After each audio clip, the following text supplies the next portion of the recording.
Boruto 2 Blue Vortex Chapter 9 is officially out, and we have some crazy stuff to talk about. First off, I don't know if many of you remember, but about 4 weeks ago, I made a video talking about how Kurama is returning to the Boruto series due to the ending of Boruto 2 Blue Vortex Chapter 8. Basically, Chapter 8 was centered around Juro and Hidari, the two new main villains of Boruto 2 Blue Vortex, entering the Hidden Leaf Village in search of Naruto, and the way they were searching for Naruto was by tracking down his Nine Tails chakra. However, as we know, Naruto's Nine Tails no longer exists because Kurama had sacrificed himself during Naruto's big fight with Ishiki by allowing Naruto to use Baryon mode.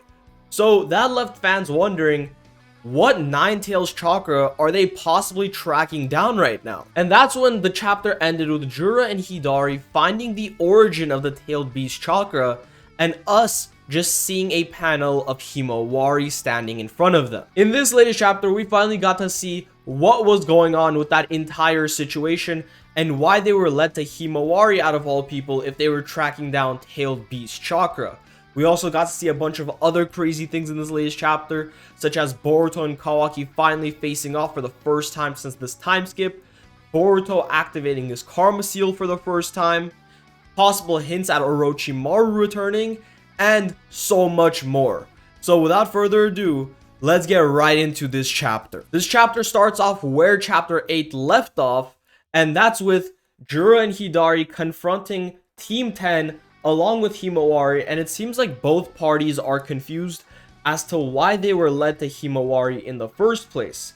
We see some conversation occur between Shikadai and Juro, and then that's when Juro decides that enough is enough and attempts to capture Himawari by growing a tree around her. We get to see some crazy action from Team 10 in this chapter as Inojin instantly uses his Shadow Paralysis Jutsu to stop the tree from growing any further, and Inojin uses his beast imitation drawing in order to save Himawari from the grasps of the tree. Honestly, I was not expecting this type of performance from Team 10, especially against characters as powerful as Juro and Hidari, but I am so happy that Boruto is finally giving some spotlight to their side cast because honestly, at this point, they deserve it. The chapter continues with Shikadai contacting Shikamaru, letting him know of the situation and that Juro and Hidari have invaded the Hidden Leaf Village and that they are currently after Himawari. That's when the scene switches to Kawaki, and it seems like Kawaki is still recovering from his fight with Juro. And keep in mind, Kawaki took a single punch from Juro and he is still knocked out. The guy hasn't got back up yet, and he's struggling to get back up. And this goes to only further prove what I said about Kawaki in my Kawaki is a fraud video.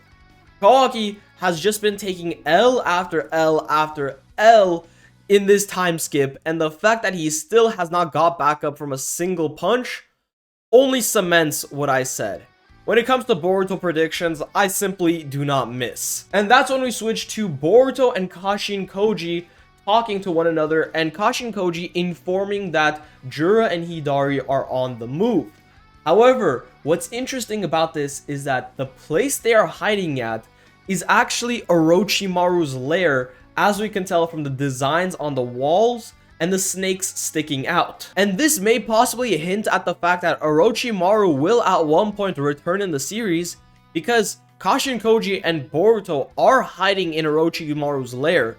So it is completely possible that Orochimaru is working with Kashin Koji and Boruto, and this makes perfect sense because Boruto is Sasuke's student and Orochimaru is Sasuke's master.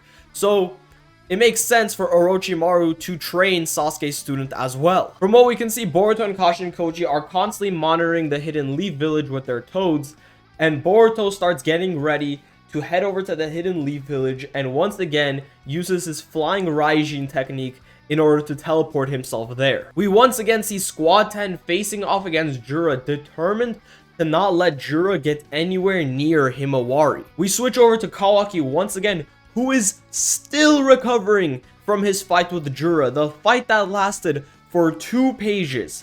It has taken this guy an entire chapter and a half to get up from a single punch. But that is when he realizes that Boruto is also in the Hidden Leaf Village. Boruto arrives on the scene, seemingly ready to take out Juro and Hidari, but that is when he is interrupted by Kawaki, who decides to confront Boruto. And honestly, this is possibly the dumbest move Kawaki could make, because the Leaf Village is currently under attack. He knows that Boruto is no real threat to the village, but instead of going to fight Juro and Hidari, he decides to go and fight Boruto instead. But I mean, I don't really blame the guy. If I got embarrassed that badly the chapter before, I also wouldn't want to rematch with Juro again, and I would also just go and fight Boruto because I'd see that as an easier fight. We get a bit of dialogue between Boruto and Kawaki, and that's when Kawaki attacks first, sending out rods towards Boruto, which Boruto is able to easily sidestep and dodge. And it seems like both Kawaki and Delta are surprised by this. Kawaki, being the genius that he is, decides that if his rods didn't work the first time, he's gonna use them a second time, and sends out rods flying at Boruto once again, which Boruto is able to easily dodge. Then he gets up close to Boruto, trying to land an attack, and Boruto responds by a simple punch to the gut that sends Kawaki flying. Kawaki takes yet another L, as it seems like he cannot recover from Boruto's single punch. Kawaki is pretty much like One Punch Man, except instead of one punching other people, he's the one getting one punched. It seems like now all it takes to take out Kawaki is a single punch from anyone. Kawaki decides that base Boruto is far too strong for him and decides to activate his Karma Seal. And by activating his Karma Seal, he inadvertently activates Boruto's Karma Seal as well.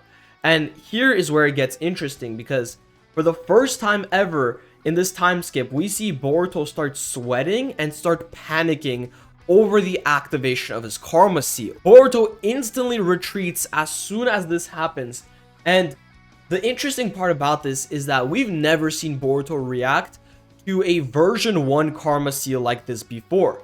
He's always been in complete control of version 1 Karma. So what could have possibly happened during the time skip that made him react this way? We cut back to the fight between Team 10 and Juro, where we see Inojin use his Beast Imitation Jutsu in order to allow Himawari to escape and retreat with her. And that's when we see Inojin use his Shadow Paralysis Jutsu to momentarily paralyze Juro. But Juro responds by having something form around his eye. Everyone begins to panic, and that's when we see that Juro was able to form an entire Beu Bomb simply with his eye, blowing up a huge chunk of the Hidden Leaf Village with it. By the looks of it, it seems like there were no casualties as a result of the Beu blast, and Inojin returns to grab Shikadai and Chocho in order to escape with them as well. Team 10 had managed to successfully protect and escape with Himawari, and that's where we see Himawari be transported into some inner world.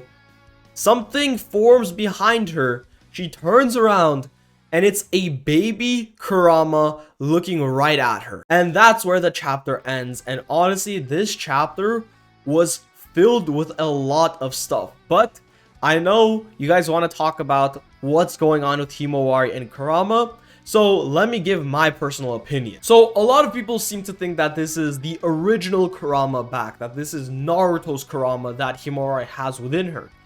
I don't think that's the case at all, and let me explain.